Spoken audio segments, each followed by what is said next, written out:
민수기서 14장 7절부터 9절입니다. 민수기서 14장 7절부터 9절 우리 한 목소리로 공독합니다. 이스라엘 자손의 온 회중에게 말하여 이르되 우리가 두루 다니며 정탐한 땅은 심히 아름다운 땅이라.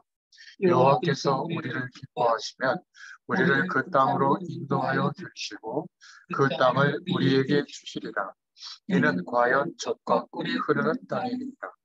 다만 여호와를 거역하지는 말라. 또 그 땅 백성을 두려워하지 말라. 그들은 우리의 먹이라. 그들의 보호자는 그들에게서 떠났고 여호와는 우리와 함께 하시느니라. 그들을 두려워하지 말라 하나. 아멘. 우리 개역 개정판에는 그들은 우리의 먹이라 이렇게 되어 있는데, 예전 개역 성경에는 그들은 우리의 밥이라 이렇게 고백하고 있잖아요.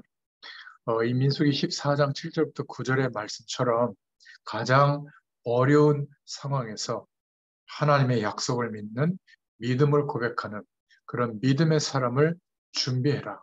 이게 제 개인적으로는 민수기서 전체에 하나님의 음성이 아닐까. 그래서 오늘 전체 제목은 믿음의 사람을 준비하라 라는 제목으로 은혜를 나누겠습니다. 그 톡에 또 교재로 2장을 올려놨는데요. 먼저 개요 부분을 보면 이 민수기서는 모세오경 중 4번째 책으로 백성들의 숫자를 카운트해서 세서 기록했다는 뜻으로 한문으로 민수기, 한문으로 보면 정확한데요. 영어로는 이 민수기를 표현할 때 넘버스라고 표현합니다. 이스라엘 백성들의, 하나님의 백성들의 숫자를 카운트했다. 거기에 대한 기록이다. 이렇게 표현하고 있거든요. 그래서 출애굽한 이스라엘 백성, 하나님의 선민의 숫자를 센 내용이다. 그걸 기록했다. 이 배경은 하나님의 백성을, 믿음의 사람들을 준비하는 숫자를 세면서 벌어진 주요 무대는 출애굽 후에 이제 출발지인 시내산과 또 가데스 바네아 지역과 또 가나안 땅과 바란 광야를 거쳐서 가나안 바로 직전인 모압 평야까지, 여기가 이제 민수기서의 배경입니다. 민수기서의 주요 내용은 출애굽한 이스라엘 백성이 시내산에서 출발해서 약 38년간 광야 생활을 마치고 요단 동편 모압 평지에 이르기까지 여정이 나와 있고요. 그리고 하나님께서 가나안 정복을 위해서 충만케 하신 이스라엘 백성들의 수를 카운트한 내용이 기록되어 있습니다. 하나님께서 언약 백성, 언약의 자손에게 광야에서 많은 시험을 허락하셨는데 그것을 통해서 하나님의 교훈을 주시고, 그리고 마침내 요단 동편 땅을 정복하게 해주신 내용으로 민수기서가 마무리되어지죠.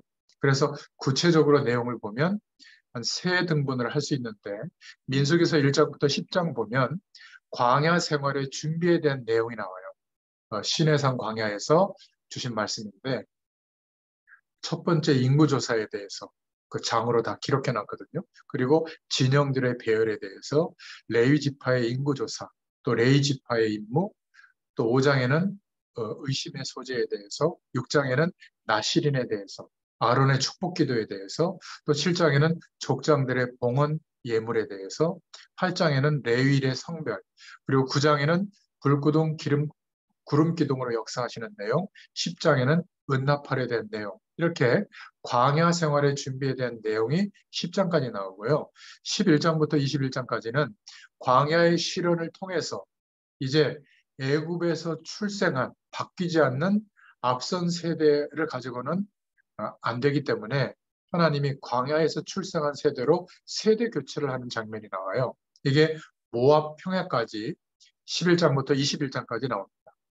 그래서 불평하는 백성들의 불평, 거기에 매출하기 11장에 나오고, 또 모세의 노예가 비방하는 미리암의 비방이 12장에 나오고, 13장에는 가나안 정탐에 대해서, 14장에는 이스라엘의 원망과 징벌에 대해서, 15장에는 고의적으로 짓는 죄, 몇 가지 법들, 또 16장에는 고라 일당의 반역에 대해서, 17장에는 아론의 쌍난 지팡이에 대해서, 18장에는 레위 지파의 직무와 보수에 대해서, 19장에는 부정 제거의 물에 대해서, 20장에는 가데스 바네아에서 모세의 실수에 대해서 나오고요.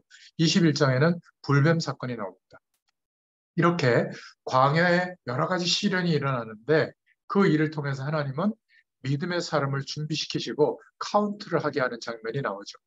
세 번째, 민수기서 22장부터 36장에 보면 교체된 언약 자손에 대한 교훈이 나오고요. 그리고 요단 동편 땅의 정복과 교훈이 나옵니다. 모압 평지에서 일어난 일들이죠. 22장에는 모압 왕이 발람을 청하는 내용, 23장에는 발람이 24장까지 이스라엘을 축복하는 내용이 나오고, 또 25장에는 모압 여자들과 음행하는 그런 사건이 나오고요. 26장에는 두 번째 인구 조사를 시킵니다. 그리고 27장에는 여호수아를 후계자로 세우는 내용이 나오고, 28장 9장에는 각종 절기 예물에 대해서 또 다시 이렇게 말씀하고 있고요. 30장에는 서원과 가정 질서에 대해서, 31장에는 미디안에 대한 보복, 또 32장에는 두 지파의 회개에 대해서, 33장에는 광야 노정에 대해서, 34장에는 가나안 땅의 경계에 대해서, 드디어 35장에는 도피성의 약속이 나오고요. 36장에는 여자 상속자의 결혼 문제까지 다루고 있습니다. 그래서 민수기서의 주요 내용은 믿음의 사람을 준비해라 라는 메시지라고 보시면 되겠습니다. 그래서 민수기에서 주시는 통으로 묵상하면서 읽어보시면 아마 깨달아질 텐데, 결국은 모든 성경 각권이 그리스도를 말하고 있잖아요. 하나님의 약속을 말하고 있는데 주시는 메시지는 삶의 목표이신 그리스도를 붙잡으라. 40년 동안 이스라엘 백성들이 광야를 지나면서 한 유일한 일은 오직 언약궤를 돌보는 일이었어요. 그 언약궤를 돌본다는 것은 이스라엘 백성들이 40년 동안 그 언약궤를 돌보는 것이 그들의 삶의 목표였다면 언약궤를 따라가고 늘 언약궤를 관심 갖고, 결국 신약 성도들의 삶의 목표가 언약궤의 실체 대신 그리스도께서 우리 안에 생명으로 오셨잖아요. 이제 그 생명의 축복을 누리고 그 생명의 축복으로 살아가고 그분의 인격을 닮아감으로써 하나님을 증거하는 것. 그래서 민수기서의 주제도 삶의 목표이신 그리스도를 바라보는 겁니다. 언약궤를 중심으로 성막 중심으로 살아가게 한 것이죠. 또 두 번째는 삶의 중심이신 그리스도를 바라보라는 거죠. 성막을 중심으로 동서남북으로 진을 쳤는데 그 규모가 어마어마합니다. 성막의 중심은 언약궤였죠. 결국 언약궤의 실체이신 그리스도가 교회의 중심임을 말하고 있습니다. 우리의 삶의 중심이 그리스도가 되어야 된다. 이 메시지고요. 또 백성들이 움직일 때마다 항상 이 언약궤, 법궤가 앞서가고 백성들은 뒤따라갔죠. 신약에서도 마찬가지로 그리스도께서 항상 우리보다 앞서가시고 우리는 그 뒤를 따라가는 하나님의 인도를 받는 사람들인데, 결국 그리스도께서 우리의 길이시고 우리의 목표가 되는 줄로 믿습니다.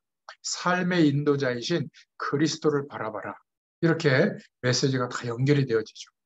결국 이스라엘 백성들이 끊임없이 실패하고 결국 가나안 땅에 들어가지 못한 대다수의 사람들이 왜 그랬냐면 애굽에 대한, 하나님 없어도 살만했던 그런 애굽 배경에 대한 애착을 끊지 못했던 겁니다. 진정한 회개가 일어나지 않았죠. 그리고 하나님의 약속, 반드시 하나님의 말씀은 성취되거든요. 출애굽도 성취됐지만 가나안도 정복되는 겁니다. 광야의 삶은 당연히 하나님이 인도하시죠. 근데 여기에 대한 신뢰가 있지 않았던 거예요. 결국 믿음이 회복되어지도록 하나님이 역사해 주시는 내용이 민수기서라고 보시면 됩니다. 그래서 오늘 본론으로 믿음의 사람을 준비하라. 우리가 꼭 기억해야 될, 먼저 좀 서론으로 붙잡아야 될 메시지는 우리의 눈이, 영적인 눈이 열릴 수 있도록 하나님이 축복해 주실 줄로 믿습니다. 우리 인생에 복음보다 강한 것이 있으면, 더 위에 올라와 있는 것이 있으면 그걸 통해서 재앙이 옵니다.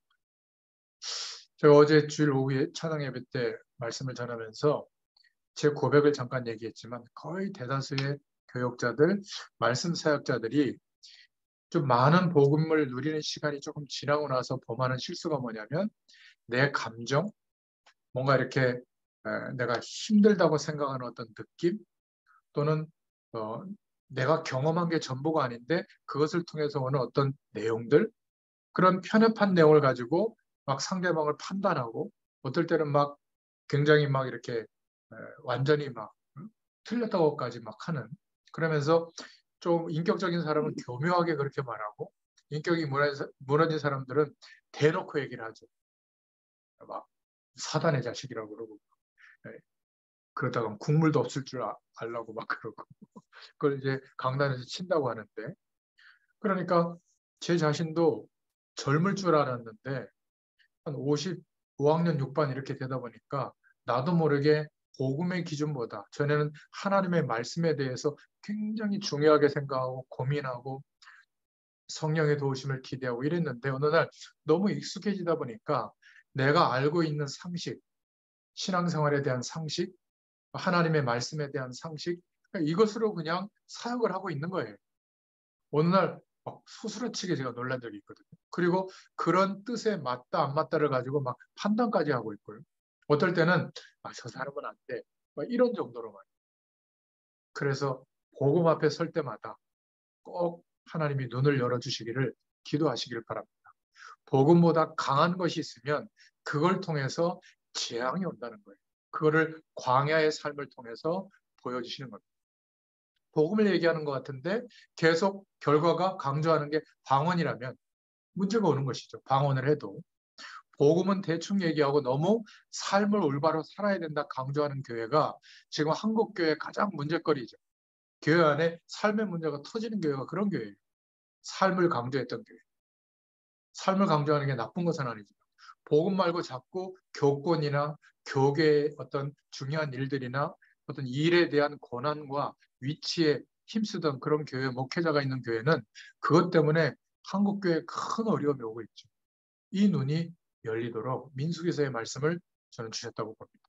그래서 그리스도가 없으면 큰일 난다. 우리는 이 눈을 떠야 될 줄로 믿습니다.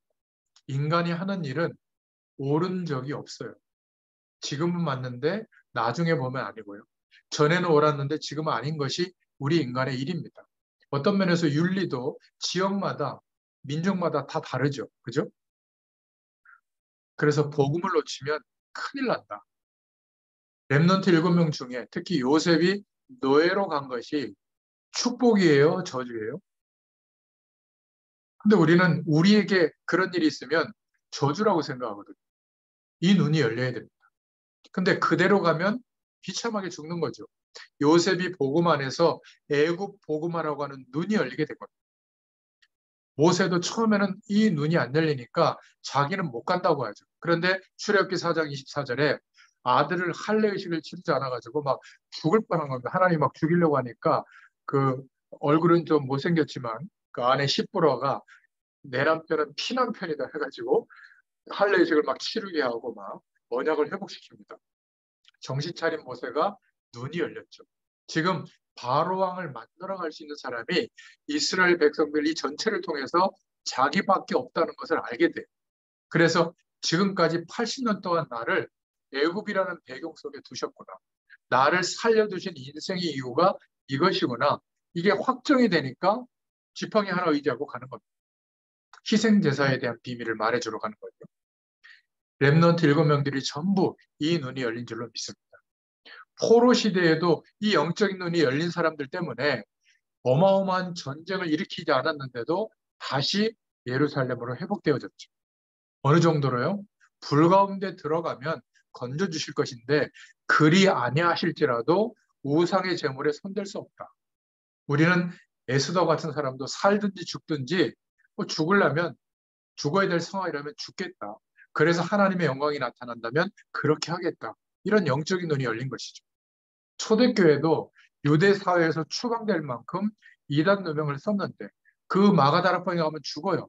그런데 사도행전 1장 14절을 보면 120명이 모여서 오로지 하나님의 약속을 붙잡고 성령 충만을 위해서 기도했죠. 그 이후에 3천 제자가 일어나게 된 겁니다. 민수기서의 메시지의 총 주제는 뭐냐? 이스라엘 민족이 출애굽해서 가나안 땅에 들어가는 것은 하나님의 뜻이라는 거예요. 이것을 막을 자가 없는 겁니다. 막으면 어떻게 되죠? 죽어요. 원망하는 자는 어떻게 되죠? 땅에 묻혀요. 믿음이 있는 자가 가는 겁니다. 그래서 믿음의 사람을 준비하라. 이게 민수기서에 하나님이 주시는 메시지입니다. 빨리 깨달아야 해요. 이스라엘 민족이 광야를 가는 중에 가나안 땅에 들어가기 전에 숫자를 세라고 하는 겁니다. 그죠? 민수기입니다. 그래서 먼저 기성세대들, 부모들이 알아야 할 민수기입니다. 우리의 다음 세대에게 언약의 바톤을 넘겨줘야 될 부르심을 입은 우리가 어떻게 민수기 응답을 받아야 되는가? 오늘 본론의 메시지를 보면요. 첫 번째로는 싸울 자를 준비해라. 영적 싸움할 자. 두 번째 메시지는 나시린을 준비해라. 그리고 세 번째 메시지는 민수기서 6장의 제사장의 축복을 귀히 여겨라. 그리고 마지막으로는 늘 기억할 게 있는데 예배 중심을 회복해야 된다. 이런 메시지입니다. 싸울 자를 준비하라는 것은 민수기서 1장에 나오는데 가나안 땅 정복을 위한 믿음의 일꾼들을 준비시킨 거죠. 어떻게 해요? 애굽을 바르게 경험한 자, 세상 배경이 전부가 아니라는 거, 희생제사의 비밀에 대한 약속을 알고 있는 사람, 그렇지 않았을 때 완전히 멸망이 온다는 것을 본 사람, 그죠?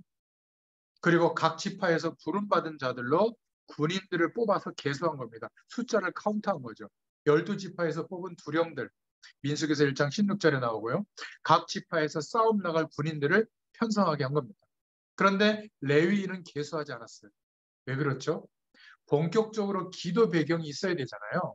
그래서 제사장 직분을 위해서 또 성막 봉사를 위해 기도의 불을 끄지 않기 위해서 레위인은 여기에 계수하지 않은 겁니다.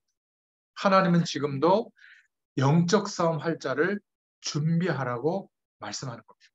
그래서 그냥 복음이 아니라 올바른 복음 가진 엘리트, 올바른 복음 가진 산업인, 이런 주의 일꾼들이 일어나서 전 현장에 이제 다음 세대를 준비하는 렘넌트 공동체 훈련장을 준비해서 이들을 일으켜 세워라. 이게 하나님의 메시지인 줄로 믿습니다.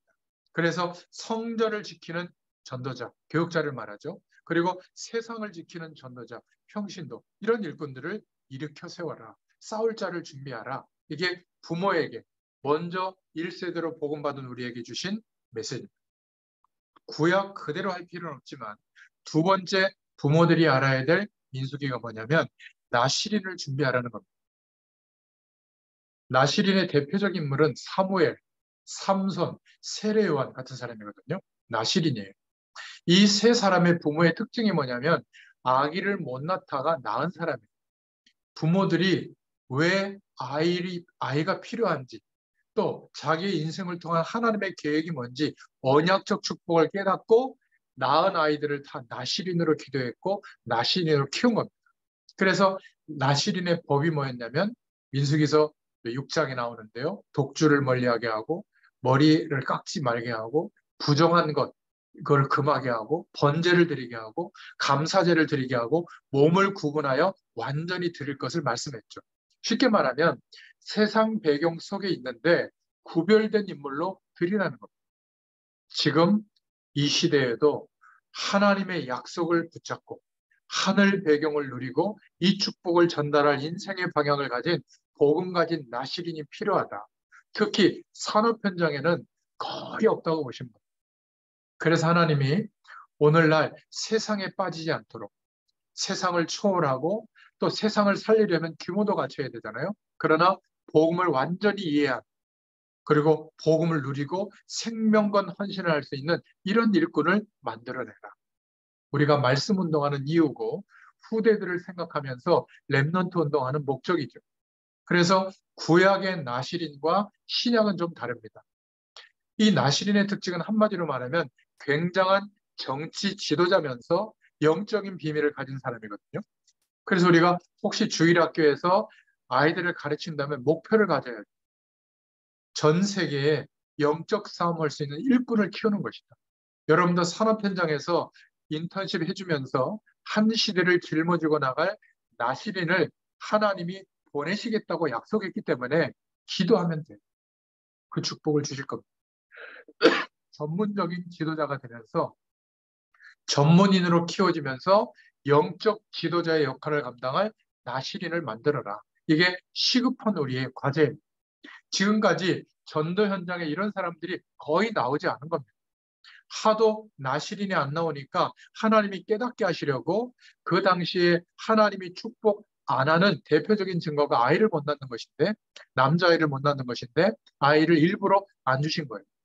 부모가 깨달았을 때 아이를 주었는데요. 전부 나시린의 기도 제목을 가지고 세계적인 지도자들을 세웠죠. 지도력이 있으면서도 복음 가진 사람을 만들어내라.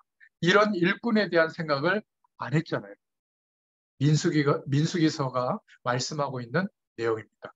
세 번째로 앞선 세대들에게, 부모님들에게 먼저 주시는 메시지가 제사장의 축복을 귀히 여겨라. 민수기서 6장 22절부터 27절에 나오는데요. 특히 27절에 제사장이 축복할 때 여호와께서 복 주시기를 원하신다. 무슨 말이죠? 이 제사장은 하나님의 축복을 복을 빌 권한과 사명을 가졌다는 겁니다. 여호와는 복 주시기를 원하며 너를 지키시기를 원하며 은혜 베푸시기를 원하며 평강 주시기를 원하신다. 무슨 말이냐면 복음을 전하는 주의 종이 축복할 때 하나님이 복을 주시기를 원하신다. 기억하셔야 됩니다. 축복과 복은 좀 다른데 축복은 복을 비는 행위예요. 그래서 주의 종이 복을 빌면 하나님이 그것을 들으시고 복을 주신다는 겁니다. 이게 제사장에게 주신 축복권이에요. 그러니까 제사장은 부족한 사람들이죠. 엄밀히 말하면. 세상에 상식에 충만한 사람이 볼 때 택도 없습니다. 그런데 업신여길 때 어떻게 되어지죠? 이 제사장적인 축복을 놓치게 되는 거죠. 그 믿음이 있겠어요? 저 주의 종을 통해서 기도를 받는데 주의 종에게 부탁하는데 하나님이 복을 주실까? 막 한 몇만 명, 몇십만 명 막 인도하는 목회자는 대단한 축복이 있는 것 같고 지금 신학교 갓 가고 있는 주의 종들은 아주 모자라게 생각하고 어떤 중직자는 막 반말 막 하고 그러더라고요. 막 너무 막 존경해야 된다 그 말은 아니지만 다른 것 때문이 아니라 축복할 권한과 사명을 주셨다는 거 꼭 기억하세요. 그래서 제사장에는 축복권, 예배권, 판결권을 주셨다. 신명기 21장 5절에 보면 레위 자손 제사장들도 그리로 올지니 그들은 내 하나님 여호와께서 택하사 자기를 섬기게 하시며 또 여호와의 이름으로 축복하게 하신 자라. 모든 소송과 모든 투쟁이 그들의 말대로 판결될 것이니라. 그래서 목회자, 특히 목사는 하나님이 세우는 겁니다. 그래서 함부로 목사가 되려고 하는 것은 죄 중에 제일 큰 죄라고 저는 봅니다. 지금 현재 한국에 수만 명의 목사들이 목회를 못하고 쉬고 있거든요. 어떤 사람은 운전하고 다니고 어떤 사람은 무리도 많이 일으키는데 물론 그 중에 이유도 있을 겁니다. 여러 가지 하나님의 시간표도 있을 것인데 그러나 목사가 안 되어야 될 사람이 된 거예요. 어떤 면에서. 그거는 큰 잘못이죠. 에이, 할 거 없는데 신학교나 갈까? 자녀들 중에도 공부 제일 잘하는 놈은 서울대 보내고 두 번째는 연고대 보내고 제일 공부 못하는 놈은 신학교 보낸다고 하잖아요. 우스갯소리로. 아니에요. 여러분, 우리 후대들에게, 다음 세대들에게 중요한 것을 알려줘야 됩니다. 제사장들에게, 특히 목회자들이 부족해도 축복권, 예배권, 판결권에 중요한 어떤 사명을 하나님이 주셨다. 그래서 제사장의 축복을 귀히 여겨라. 이거를 자녀들에게도 알려줘야 됩니다. 목회자를 무시하면 그 가정에 또 여러분들 분야의 후배들이 목회자를 무시하는 여러분들을 보고 결국 신앙이 자라겠습니까? 결국 교회에 대해서도 무시하겠죠. 이런 것들은 주의해야 됩니다. 오늘날 해석과 교훈은 지금도 마찬가지다. 그래서 마태복음 10장 40절에서 42절에 보면 예수님을 영접하려면 전도자를 영접하면 된다. 나를 영접하는 것은 나 보내신 이를 영접하는 것이다. 이렇게 말씀하고 있죠. 전도자를 대접하면 전도자의 상을 받게 될 것이다. 그리고 마태복음 16장 16절부터 20절의 고백처럼 바른 신앙 고백을 할 때 천국 열쇠를 주신다. 이미 주셨죠, 우리에게. 사도행전 2장 14절부터 21절에 성령 충만함이 일어날 때 하나님께로부터 베드로가 메시지를 받아서 전달하게 된 겁니다. 사도행전 3장 1절부터 12절에 나사렛 예수 그리스도의 이름으로 기도하고 선포할 때 이 권세가 지금도 나타난다는 것, 우리에게 있다는 것을 확신하면 됩니다. 우리도 제사장적인 축복을 누릴 수 있는 하나님의 은혜가 임한 것이죠. 고린도후서 13장 13절에 그래서 축도할 때 주의 종들이 오늘 하나님의 말씀이 또 오늘 축복이 너희에게 있을지어다. 그렇게 축도 마지막에 있을지어다. 계실지어다. 이렇게 선포하는 것이죠.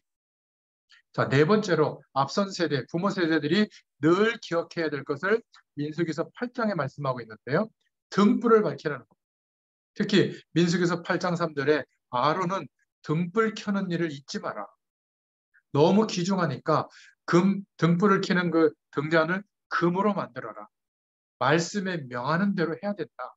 이렇게 강조하고 있습니다. 무슨 의미죠? 성막 중심으로 살아라. 예배 중심으로 살아라. 이게 앞선 세대가 보여줘야 될 삶의 모습이라는 겁니다. 모든 거하는 하나님의 백성은 광야 생활 동안에 성막 중심으로 인도받아라. 그래서 다시 한번 나왔죠. 민수기서 9장 1절부터 8절에 유월절을 잊지 마라. 어떻게 애굽 땅에서 나왔는지 잊지 마라. 그리고 정한 기간에 지키게 하고 이 유월절을 무교병과 쓴 나물을 먹으면서 기억해라. 뭐 이런 내용들. 그리고 왕의 교훈을 기억해라. 왕적인 사명, 빛을 비춰야 될 사명. 그래서 예배의 축복과 구원의 축복을 누리면서 광야길 가는 중에 빛의 사명을 잊어버리지 마라. 이게 앞선 세대에게 허락하신 민수기서의 메시지입니다. 이런 관점으로 민수기서를 1장부터 마지막 장까지 통독을 해보시면 굉장히 중요한 하나님의 음성이 계속 부딪혀올 겁니다. 두 번째로 우리가 볼 수 있는 기준이 뭐냐면 청년들, 전문인들이 알아야 할 민수기서의 메시지입니다.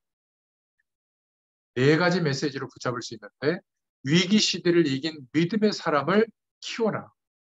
그리고 원망하는 백성이 되지 마라. 세 번째는 아론의 지팡이를 통해서 보여주시는 영적 의미가 있고요. 그리고 민수기서 27장에 믿음의 후계자를 세워라. 이런 메시지입니다. 자, 첫 번째로 위기 시대를 이긴 믿음의 사람으로 우리가 세워져야 되고 그런 일꾼들을 키우라고 하는 메시지입니다.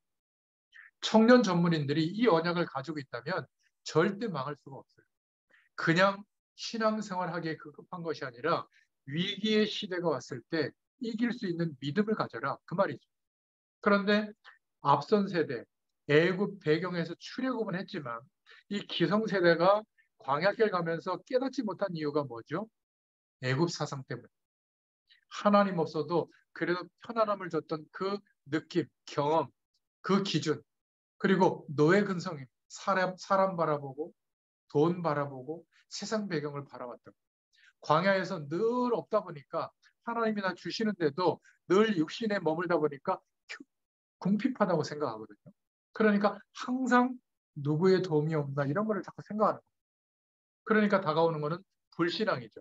현실만 쳐다보고 있는 거예요. 하나님의 약속은 반드시 이루어지는데 그것을 믿지 못하고 현실을 바라보고 자꾸 불신앙하는 겁니다. 이런 데 빠지지 않는 언약의 사람으로 세워져야 된다. 이 메시지를 청년과 전문인들에게 말씀하고 있는 겁니다.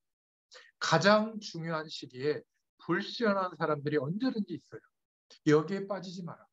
그래서 기성세대의 지혜는 배우지만 기성세대의 습성에는 빠지지 마라.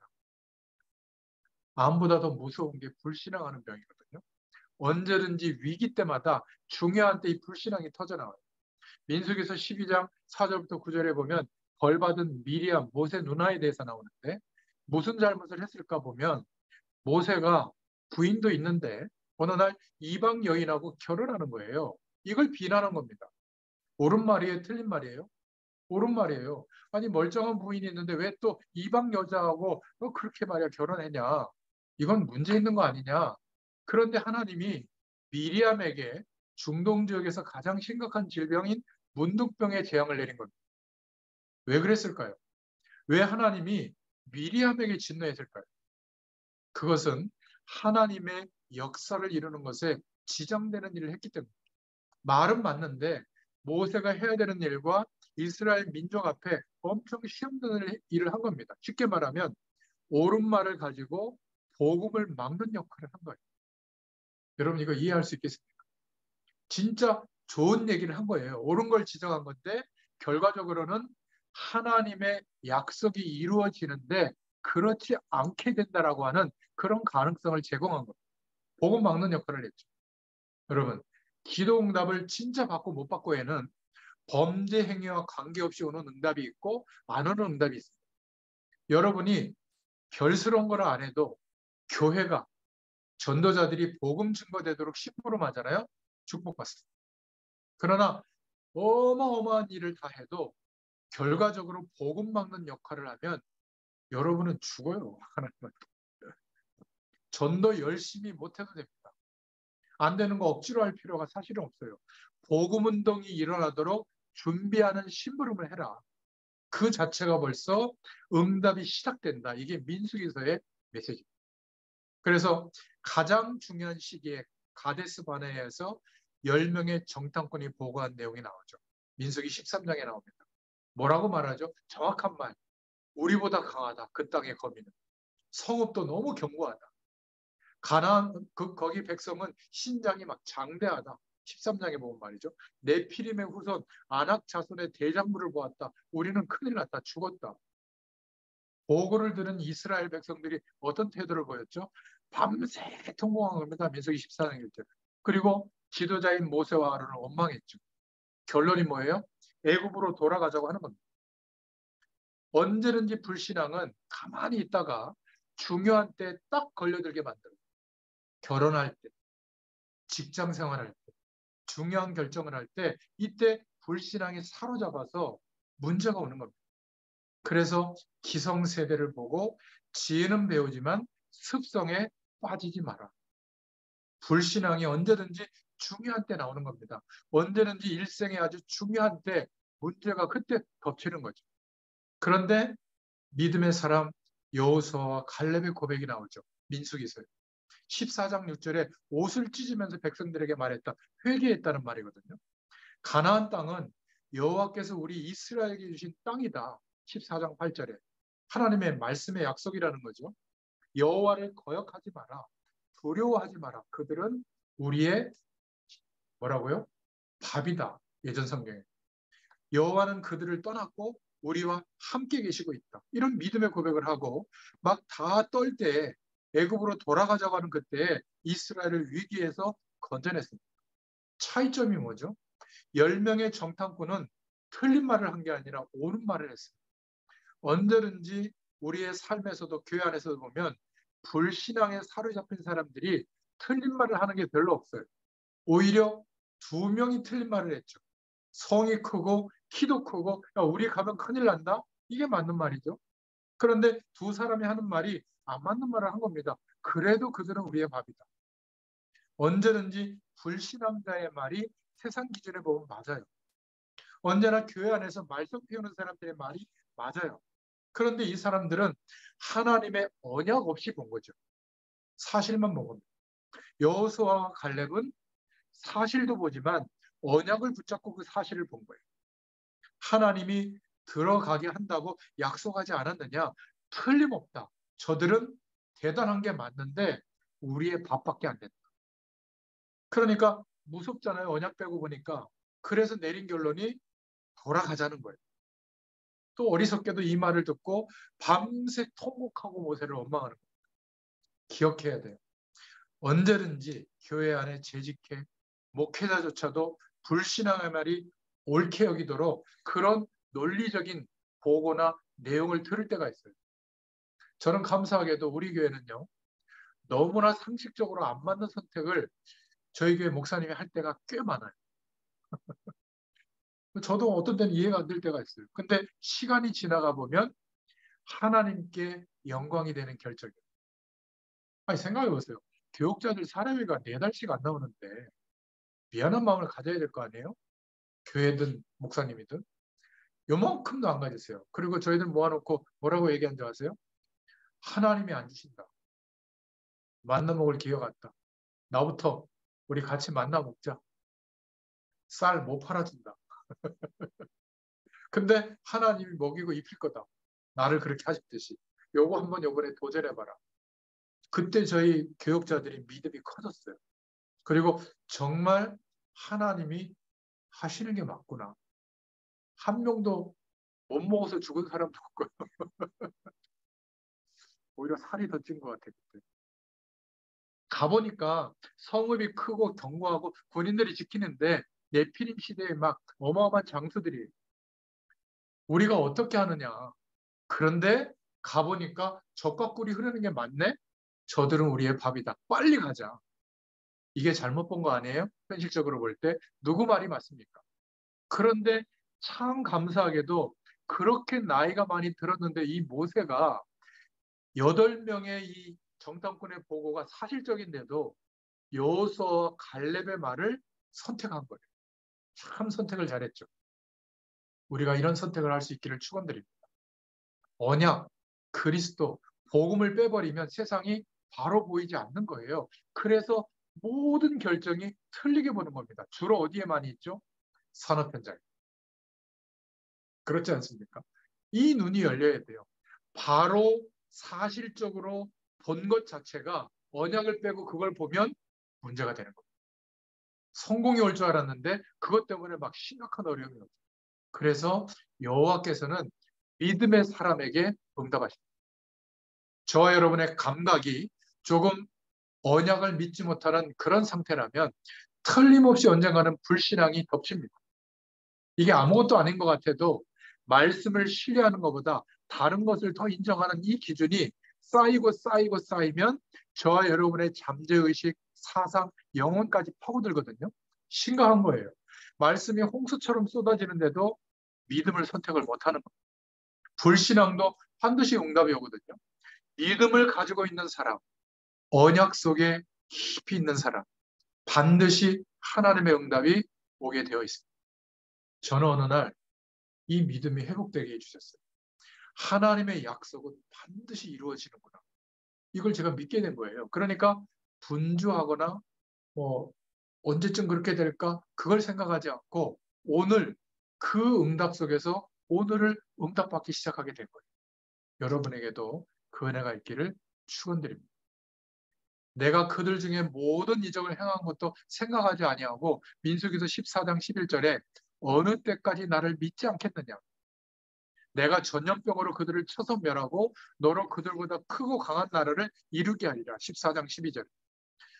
주 여호와께서 대면하여 보이시며 주의 구름이 그들 위에 섰으며 주께서 낮에는 구름 기둥 가운데 밤에는 불 기둥 가운데서 그들 앞에서 행하시는 것입니다.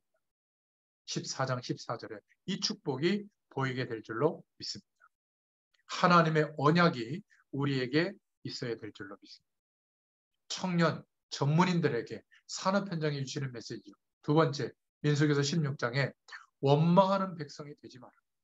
참 희한하게도 이 원망은 유행이 빨리 돕니다. 어쩌면 그렇게 옳은 말은 귀에 안 들어가고 틀린 말은 빨리 들어가는지 몰라요. 하나님의 뜻을 이루는 말들은 귀에 들어가지 않고 어쩌면 사단이 역사하는 말은 그렇게 귀에 쏙쏙 들어가는지. 그래서 백성들이 원망하고 원망하는 정도가 아니라 막 통곡을 하고 있는 겁니다. 여러분, 청년들, 전문인들만이라도 우리 대한민국에 대한 눈을 떠야 됩니다. 뭐 좌파, 우파, 뭐 양쪽 말을 다 믿을 필요가 없어요. 다 속으로는 계산하고 있고 이익을 따라 움직입니다. 하나님의 손에 있을 뿐이죠. 그 사람들의 말을 믿음으로 여기면 심각한 어려움이 옵니다. 우리는 이쪽 저쪽도 아니고 복음 위에 서서 눈을 뜨고 보면 보이죠. 한쪽은 너무 캐캐 무겁고 한쪽은 뭔가 기준에 자꾸 이탈하고 있는 거예요. 그죠? 그래서 우리 청년들, 전문인만이라도 그리스도 안에서 보자. 콩만한 나라에서 지방 따지고 말이죠. 네 편, 내 편 따져서 어떡할 거예요. 꼭 보면 원망하는 사람들은 틀린 말을 듣고 원망하는 겁니다. 그들은 이미 주인들이 다 도망해버렸다. 성읍이 대단하냐? 아니다. 간담이 녹아서 움직일 수가 없다. 저들은 우리의 밥이다. 지금이 진짜 기회다. 누구 말이 맞습니까? 영안이 어두워지면 진짜 안 보이죠. 눈에 보이는 앞에 것만 보이지 진짜는 못 보게 되는 겁니다. 특히 산업 현장에서 이 눈을 열어달라고 기도할 수 있기를 축원드립니다. 어려움을 당해보면 영안이 어두운 사람은 어려움만 보이죠. 그러나 영안이 띄어진 사람은 그 뒤에 것을 보고 찾아냅니다. 성령께서 깨닫게 해주시죠. 모세가 여호수아와 갈렙의 이야기를 듣는 것과 같은 그런 선택을 하게 됩니다. 그래서 모세가 명령하죠. 가나안으로 들어가기로 명령을 내립니다. 특히 우리 청년들 전문인들은 원망하는 백성이 되지 마시기를 바랍니다. 이거는 병든 거예요. 어떤 학자가 말하기를 그렇게 원망할 때 우리 몸속에 호르몬이 저항하는 호르몬이 분비된대. 이때 영적인 문제가 같이 덮치면 나라고 하는 인생은 큰일 나는 거죠. 잘못하면 부모 원망하고 다른 사람 원망하고 그렇게 됩니다. 청년의 때에 전문인으로서 못 깨달으면 큰일 나게 되는 거죠. 감사를 배우고 이해를 배워야 될 줄로 믿습니다. 그런데 이 청년의 세대, 전문인들은 불신앙에 사로잡힐 가능성이 있는데 반항 심리, 가출 심리, 자살 심리, 갈등하는 심리, 원망, 부정적 심리 이런 것이 형성이 되면 평생 가는 겁니다. 결국 이런 불신앙이 쌓여서 오는 게 사건 사고를 터뜨리는 거거든요. 그게 민수기서 16장 1절에 고라, 또 다단과 아비람, 또 온, 또 민수기서 22장부터 24장에 나오는 발람 이런 인물들이 보여주는 사고를 터뜨리는 언약이 나아가는데 하나님의 말씀이 성취되는데 방귀를 드는 일을 행하는 겁니다. 유다서 신약성경 1장밖에 없는 성경이 있거든요. 유다서 1장 11절에 보면 화 있을진저 이 사람들이요 가인의 길에 행하였으며 삭슬 위하여 발람의 어그러진 길로 몰려갔으며 고라의 폐역을 쫓아 멸망을 받았도다. 이렇게 말씀하고 있거든요. 참 무서운 말입니다. 전부 원망이 쌓여서 온 문제거든요. 반항하고 싶고 죽고 싶고 집을 나오고 싶고 모든 사람들에게 이런 원망의 요소들이 있는데 종이 한 장 차이로 왔다 갔다 하는 겁니다. 언제 터지죠? 사건 사고가 약간 상처받고 눌리고 마음이 약해질 때 문제와 동반되어져서 터집니다. 이때 배후에 흑암 세력이 덮이기 때문에 원망하는 백성이 되지 마라. 그래서 우리가 신앙생활 할 때에도 문제의 사람을 좀 분별할 수 있어야 됩니다. 그러니까 긍정적인 것은 취하고 부정적인 것은 해석을 잘하고 소화를 잘해야 됩니다. 가끔 교회 안에는 불건전 신비주의가 있어요. 가끔 교회 안에는 복음을 빙자한 율법을 강조하는 율법주의가 있습니다. 또 복음을 빙자한 맘대로 해도 돼 타락주의가 있습니다. 또 성경에 입각하지 않은 사이비가 있고요. 또 이단스러운 사상도 있고 적그리스도 역할하는 그런 사람들도 있습니다. 이런 것이 분별이 되도록 민수기서에서 말씀하고 있는 겁니다. 이렇게 보시면 됩니다.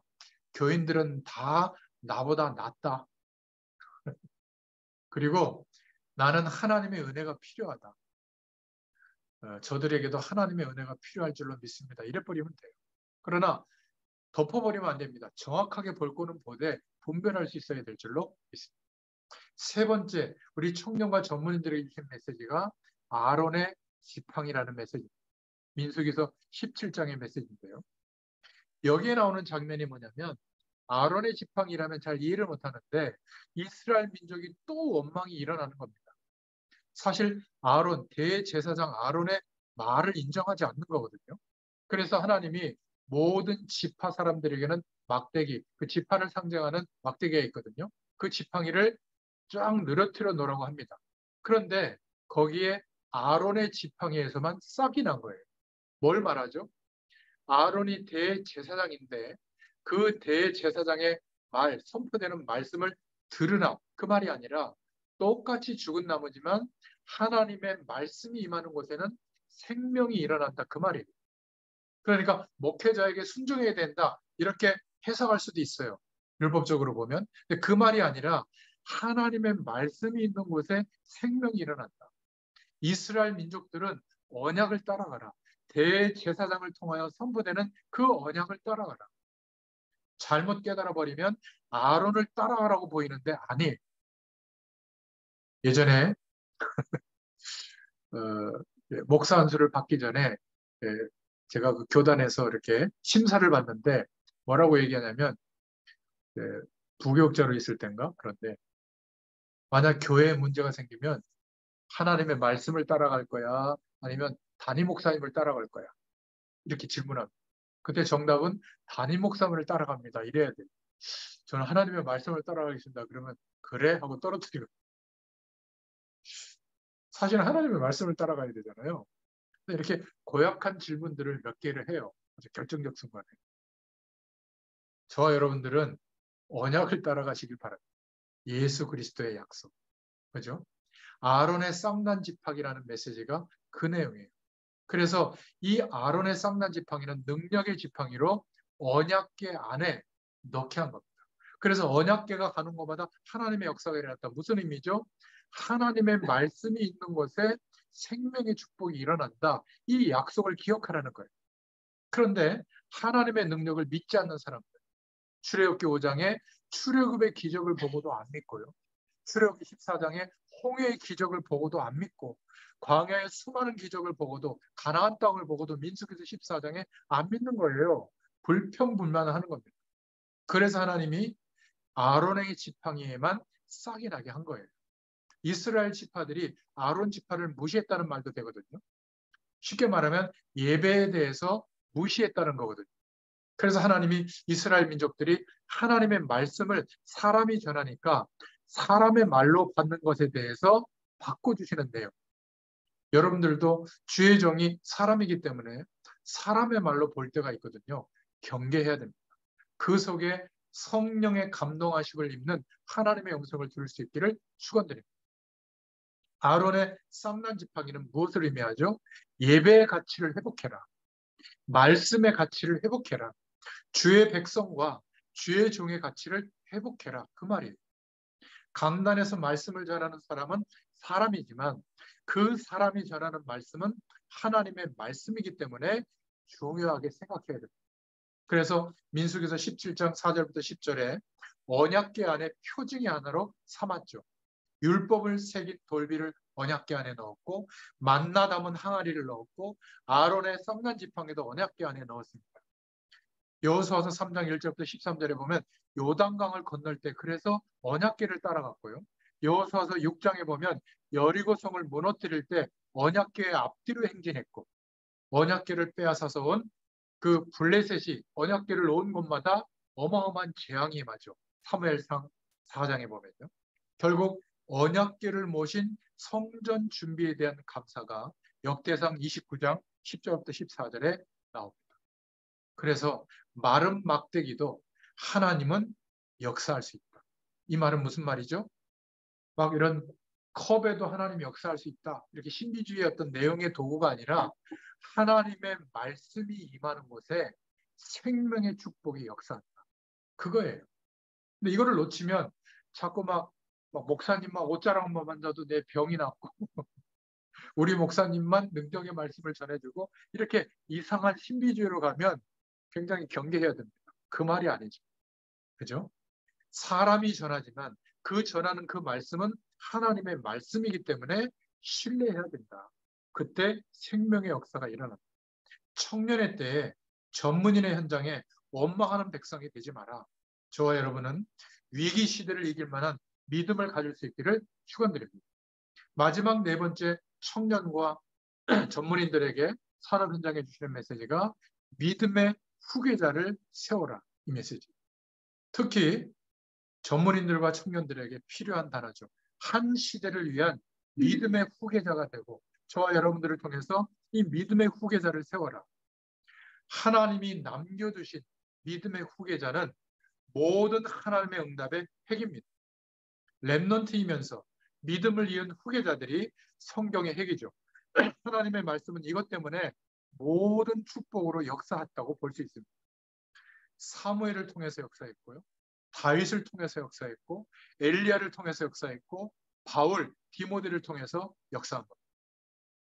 이 후계자들은 믿음의 후계자들은 그냥 세워진 게 아니라 모세의 믿음을 보고 증거를 갖게 된 겁니다.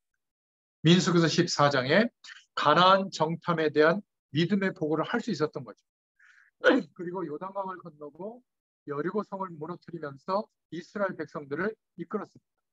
그리고 여호수아서 14장에 결국 나이가 들었는데도 이들의 믿음 때문에 아낙 산지가 점령되어졌죠. 모세를 보면서 하나님과 언약에 대한 증거를 갖게 된 겁니다.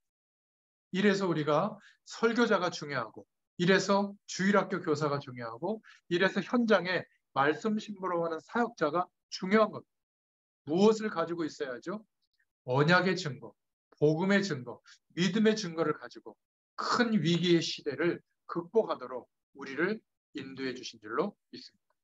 여기에서 언약의 후계자 여호수아가 세워졌습니다. 기준이 뭐죠? 민수기서 27장에 나옵니다. 18절에 여호와의 신에 감동된 자.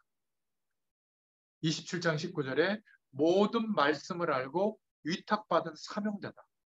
그리고 민수기서 27장 21절에 판결권을 위탁받게 되고요.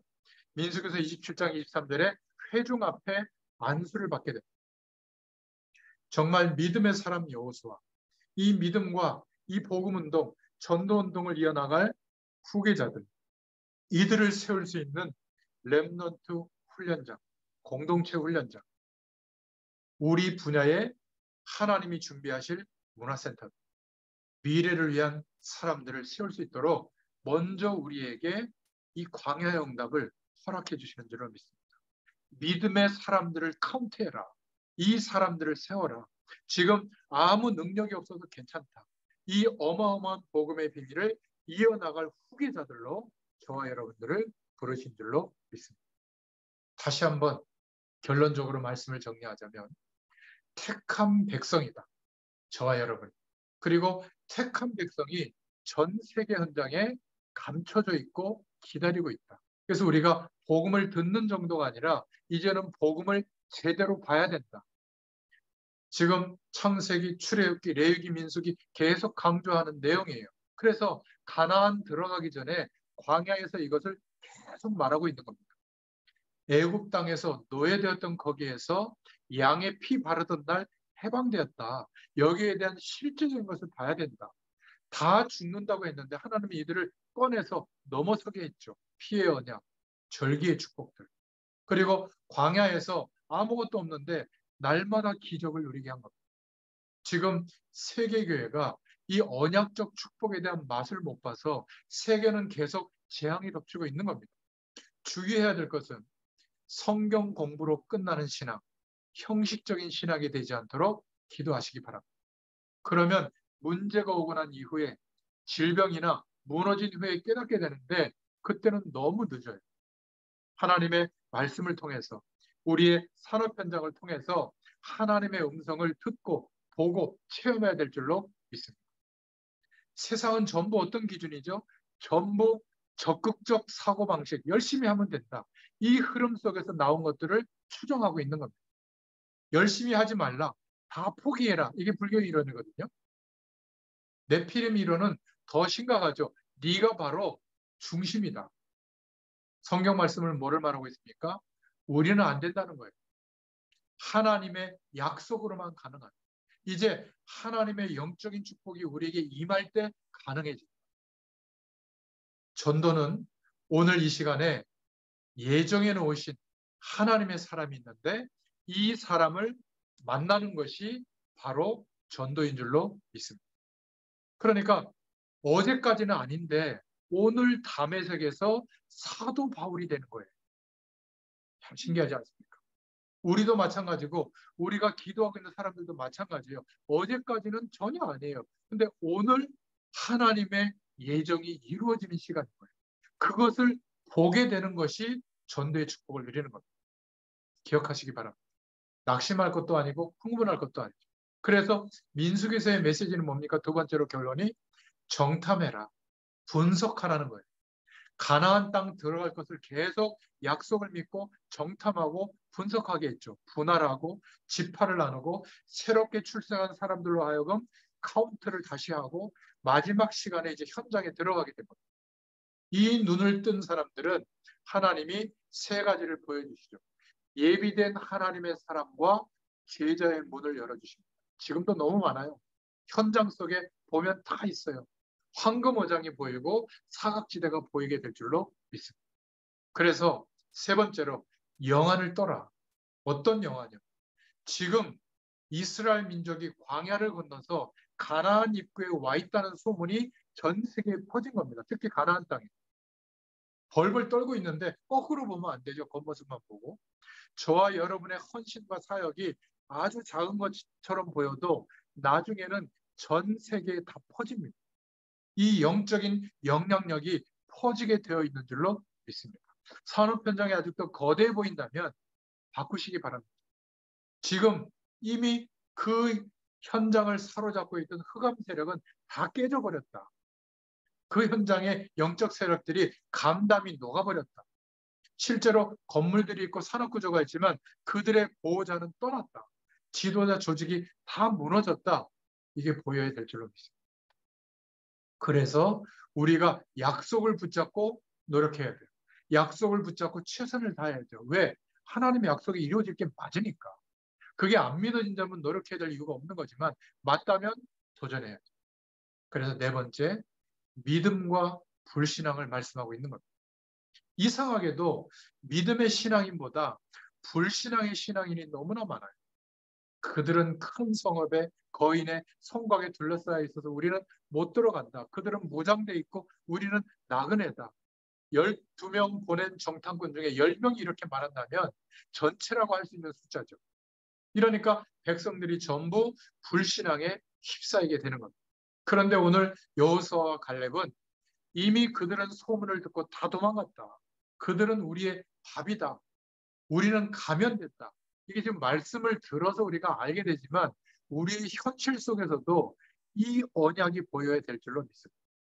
다행히 나이 들었지만 영적인 축복을 누리고 있던 모세는 이 여호수아와 갈렙의 말을 듣고 선택을 했던 겁니다. 우리가 먼저 복음의 세대로 부름받은 우리가 다음 세대가 말하는 음성을 들을 수 있어야 될 줄로 믿습니다. 그래서 모세는 이들이 가나안 땅에 들어가도록 명령하고 죽게 됩니다. 우리의 인생이 언약의 바톤을 전달하고 하나님 부르시는 날 갈 수 있기를 축원드립니다. 여호수아와 갈렙이 가나안 땅에 들어가서 일주일을 돌아다녔는데 성 안에 있는 사람들이 나오지도 못했어요. 참, 그런데도 벌벌 떨고 통곡할 정도니 얼마나 속고 있는 겁니다. 그런데 가나안 땅에는 이전에 내가 가지고 있던 그 기준을 가지고 들어가면 안 돼요. 가난하게 살던 기준, 이상하게 살던 수준 가지고는 사역 현장에 들어가면 안 됩니다. 이전 것 다 버리고 들어가라. 불신앙은 통과되지가 않습니다. 저와 여러분은 새로운 현장으로, 새로운 땅으로, 예비하신 현장으로 들어가는 거예요. 그래서 제대로 복음의 맛을 보자. 제대로 전도의 눈을 뜨자. 제대로 이 영적 배경에 대한 축복을 뜨고 승리하자. 어떤 어려움이 와도 괜찮고 가난해도 괜찮다. 오히려 광야와 같은 거기에서 세계 살리를 준비하는 축복이 있기를 축원드립니다. 이게 바로 민수기서를 통한 하나님의 메시지인 줄로 믿습니다. 여러분들이 민수기서를 통독하다가 각자에게 주시는 우리 인생 전체를 향한 하나님의 음성을 듣기를 축원드립니다. 하나님 감사합니다. 오늘도 민수기를 통한 하나님의 음성을 듣게 하심을 감사합니다. 강력한 복음의 메시지를 허락해 주심을 감사합니다. 성경 말씀이 우리에게 하시는 음성을 듣게 하심을 감사합니다. 우리가 주의 말씀을 청종하고 또 그 말씀을 묵상하며 통독할 때에 하나님께서 주시는 우리 인생 전체를 향한 이 세계복음화의 전체를 향한 하나님의 뜻과 계획이 보여지게 하여 주시옵소서. 예수님의 이름으로 감사하며 기도드렸습니다. 아멘. 감사합니다.